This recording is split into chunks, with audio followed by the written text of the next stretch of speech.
অনুরাগের ছোঁয়া। আজকের পর্বের শুরুতে অনাথ বলে সুদীপাকে ঘাড় ধাক্কা দিয়ে চৌধুরী বাড়ি থেকে তাড়ানোর আগেই চৌধুরী বাড়িতে হাজির হল জয়। সামনে আনল সুদীপার আসল বংশপরিচয়।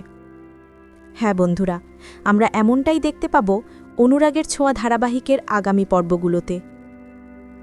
নিজে একলা হাতে চৌধুরী বাড়ির কালীপুজোর সব কাজ করলেও সুদীপার মনটা কেমন যেন করতে থাকে, ভাবতে থাকে আমার মনটা এরকম কেন লাগছে, কেন মনে হচ্ছে বড় কোনো ঝড় আসতে চলেছে। অন্যদিকে দেখা যায় যে কুন্তলা এবং অংশু দুজনেই সুদীপার জন্ম পরিচয়ের সব কাগজপত্র পেয়ে যায়। অর্থাৎ সুদীপা যে অনাথ এবং সুদীপাকে যে অ্যাডপ্ট করেছিলেন হিমাদ্রিবাবু, সেই কাগজপত্রগুলো তারা হাতে পায় এবং সেগুলো নিয়েই চৌধুরী বাড়িতে চলে আসে। গায়ত্রী চৌধুরী যখন সুদীপার ওপর একটু একটু করে মনটা নরম করতে থাকে, ঠিক তখনই চৌধুরী বাড়িতে এসে জন্ম পরিচয়ের কাগজপত্রগুলো এবং হিমাদ্রিবাবু যে সুদীপাকে অ্যাডপ্ট করেছিলেন সেই কাগজগুলো সুদীপার মুখে ছুঁড়ে মারে অংশু। সুদীপা কাগজগুলো হাতে নেয় এবং দেখে ওই কাগজগুলো তার জন্ম পরিচয়ের কাগজ। তাকে আসলে তার বাবা সত্যিই দত্তক নিয়েছিলেন। পিসির কাছে জানতে চায় সব সত্যিটা সুদীপা। পিসি সব সত্যিটাই বলে দেয়, আড়াল করার আর কোনো জায়গা থাকে না। নিজেকে অনাথ ভাবতে সুদীপার খুব কষ্ট হয়, কিছুতেই মানতে পারে না যে সে হিমাদ্রি মিত্রের মেয়ে নয়। তবে শুধু সুদীপা নয়, গায়ত্রী চৌধুরী এবং চৌধুরী বাড়ির অনেকেই এই বিষয়টা একদমই মানতে পারে না। গায়ত্রী চৌধুরীকে গিয়ে বলে সঞ্চারী, কি বড় মা, তুমি তো তোমার বংশ পরিচয় নিয়ে অনেক গর্ববোধ করতে, এখন এই মেয়েটা একটা বংশহীন কুলহীন মেয়ে, ওকে তুমি এ বাড়িতে জায়গা দেবে, ওকে তুমি এ বাড়িতে থাকতে দেবে? এতে তো তোমার পরিবার ধ্বংস হয়ে যাবে, তোমার পরিবারের ওপর অমঙ্গলের ছায়া পড়বে বড় মা। ভাবতে থাকে গায়ত্রী চৌধুরী, ওই গুরুমা তো বলেইছিলেন এই মেয়েটিই তার সংসারটা শেষ করে দিচ্ছে। না না, তাকে সবার কথা ভাবতে হবে। গায়ত্রী চৌধুরী সুদীপাকে বলে, সুদীপা, মায়ের পুজোটা শেষ হলেই তুমি এই বাড়ি থেকে বেরিয়ে যাবে, এই বাড়িতে তোমার কোনো জায়গা নেই।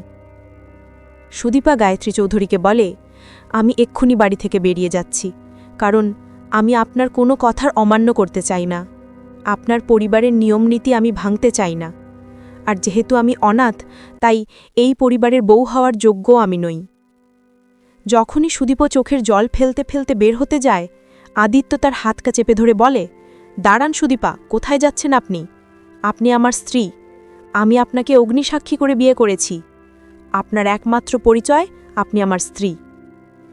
তবু আদিত্য যতই বলুক না কেন, সুদীপা তাকে বলে, না মিস্টার চৌধুরী, আপনি তো আমার বাবাকে দেওয়া কথা রাখতে আমাকে বিয়ে করেছিলেন, এখন তো সে বাবা আমার নিজের বাবাই নয়, আমি তার মেয়েই নই, তাহলে আপনার কথা রাখার আর কোনো দায় নেই। অংশু চিৎকার করে বলে, নাটক হচ্ছে নাটক, এই মেয়ে বেরিয়ে যাও তো, এক্ষুনি এখান থেকে বেরিয়ে যাও।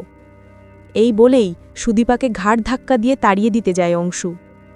ঠিক তখনই চৌধুরী বাড়ির দরজায় এসে দাঁড়ায় জয়। জয় আসলে বৃদ্ধ হয়ে গেছে। সে সুদীপাকে পড়ে যেতে দেখে ছুটে এসে ধরে ফেলে এবং সুদীপাকে দেখে বলে, সেই চোখ, সেই নাক, এ যেন একদম বৌদির মতো।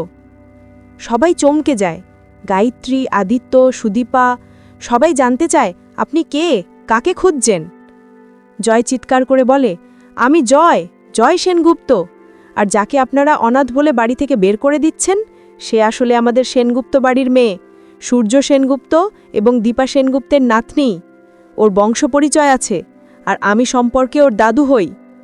আমি মেডিকেলে সুদীপার রেজাল্ট দেখেই ওকে চিনতে পারি, আমি বুঝতে পারি এটা বৌদিদি, বৌদিদির মুখ নিয়েই ও জন্মেছে।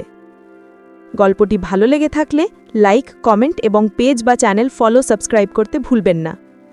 দেখা হবে আগামীকালকের নতুন পর্বে।